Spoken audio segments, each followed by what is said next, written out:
Making a fitness goal is the #1 best way to stay motivated and to stick with working out.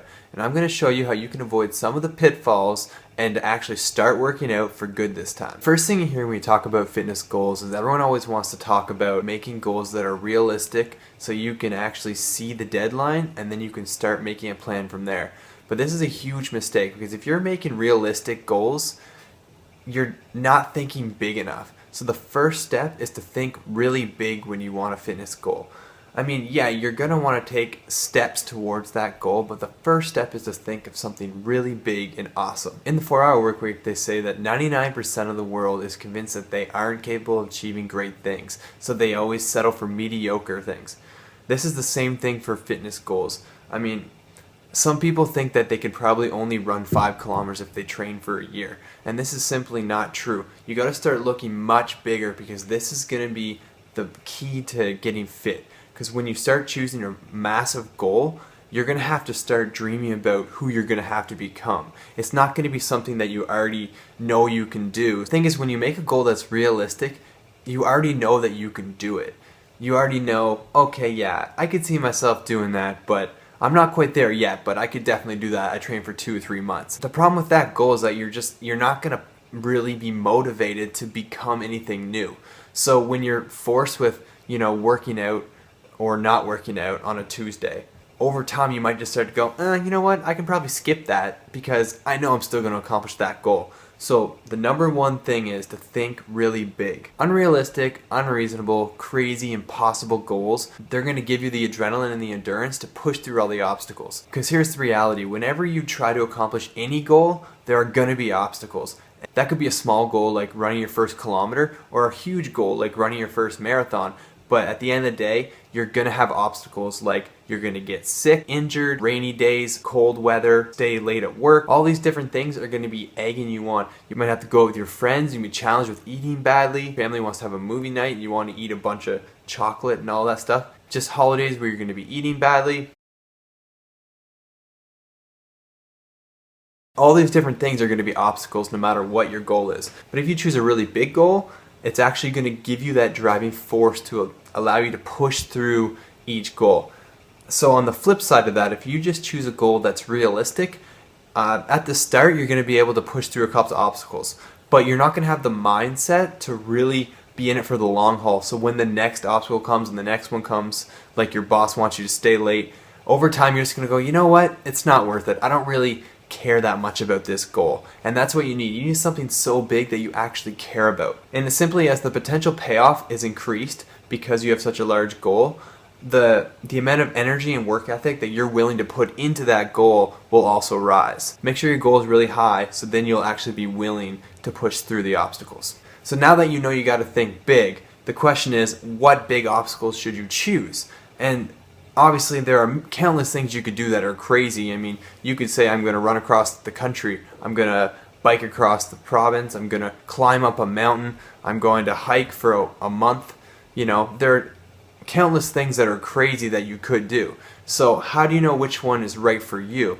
And what you got to start thinking about and start researching into random things that you might like to do. Just think about your past experiences, things you've enjoyed, or maybe something you've watched on TV that you always thought that'd be really cool. Start looking at that and then start looking into things that you could do. So for example, you've always, when you were younger, you used to like trail running. Maybe there was a little trail behind your house and you did a little trail running. Well, look into ultra marathoning. Like, these things are, 50-mile, 100-mile races through the trails. And like, this is a crazy goal. Ask yourself one question every time you see it. Does this make me feel any buzz, any inspiration as I look at each one of these things? And once you find the right thing, you're gonna know it. Once you find that thing, you're just gonna want to be starting it. Your heart might even start pumping. You're just gonna be thinking about it. You might even be dreaming or visualizing about, oh wow, I could totally do that. I want to do that. And once you find that thing, you'll know that's your thing. So now that you've decided what you're gonna do, it's time to give yourself a deadline for that thing. So let's do an example. So say you're running about 2 or 3 kilometers at a time right now and you've decided you want to run your first marathon. So now you got to make a deadline. And now one of the first rules is you don't want to make that deadline too short. People always overestimate what they can accomplish in 1 year, but they severely underestimate what they can accomplish in 10 years. So with that, what you want to do is, it's great that you're thinking big and that you've decided to run a marathon. You know, your friends and all that, they might think that you're crazy for doing it, and that's okay. They're just projecting their own insecurities, but it's okay to dream big. We're told in this world never to dream big, actually, and that it's wrong, and that you're going to get made fun of if you fail. Just push all that aside, and that just know that when you're dreaming that big, you're going to go further than you've ever thought possible, just because you've looked further than you've ever thought possible. So with your running example, you're running 2 or 3 kilometers at a time right now. So you've decided to do the marathon. Sign up for a 5-kilometer race in a couple months and get yourself a program to start training for the 5 kilometers. And then now that you're doing that, look 2 years down the road and say, roughly, in about 2 years, you're going to be able to run a marathon. So I would say, look on the calendars in your area, wherever you want to go. In 2 years' time from today, find a race and just put it in the back of your mind, okay, I'm going to be running that race. Or even better, print off a poster and put that up on your wall. You can see them up on my wall right here. I have a picture of the Ironman that I'm going to be doing. So, now that you've put off the picture on the wall, sign up for your 5K and start accomplishing that mini goal. And I call that a stepping stone goal towards your big goal. So that's going to be your 5K. You're going to do that 5K, and as soon as you finish that, sign up for the 10K. And do that in another, let's say, 3 months, 4 months from the time you just finished your 5K, and start training for that. And you just keep doing these stepping stone goals, all the while knowing that you're going to be doing that bigger goal when it comes time in 2 years. So think really big, but start small by using stepping stone goals to get you to that big goal. So now that you're ready to start this goal, you want to make some sort of accountability.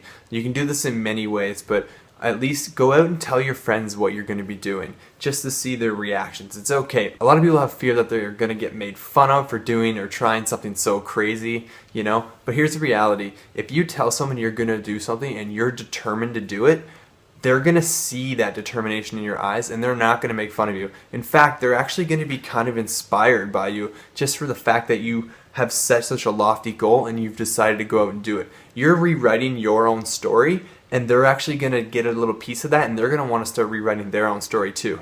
But you know what? There might actually be a couple people that do give you some negative vibes. That's okay. Don't let their own projections affect how you are, because there's always going to be naysayers, and just kind of push those people off to the side and just go after it and go get it yourself. Create accountability by telling your friends and telling your family, and then even post it on Facebook or Twitter or whatever. Just let people know that you want to do it.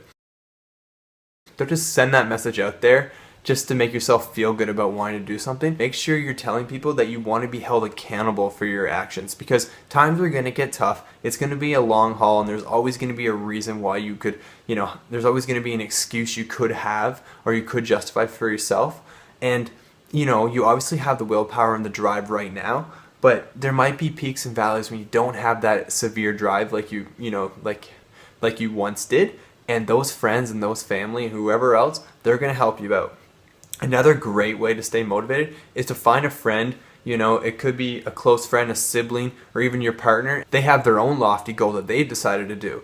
Well, join up together and say that you're going to keep each other accountable by making sure you're both doing workouts at the same time. You could be texting each other. Maybe you could even do workouts together where you meet up at certain places, and just to keep each other going, keeping positive. What you're going to find out is when you start doing something crazy like this, you're going to be now just the select few that are going after stuff like that. Many people are satisfied just going to the gym 20 or 30 minutes for 3 times a week and thinking, hey, that's good enough. That's going to keep me, just the way I like it. Not too nice, but not too bad either. But the problem with this attitude is that at some point, that's so boring that your brain's just going to go, okay, I'm not getting anything from this. Yeah, my body's kind of staying the same, but I'm not really getting anything deeper from that, and they're going to want to quit from that. You can write out a little script that you want to read to yourself about why you want to do that, what you're going to gain from it, and you could write up all these little things and just reread them every morning. Hey, this is why I'm doing this. This is why I got to stick with it. And just have little pictures around, Put a sticker on your laptop, just little things, little reminders at work that, hey, this is what I'm doing. This is what I need to focus on when the days get tough. And the last thing you want to do is just get to work.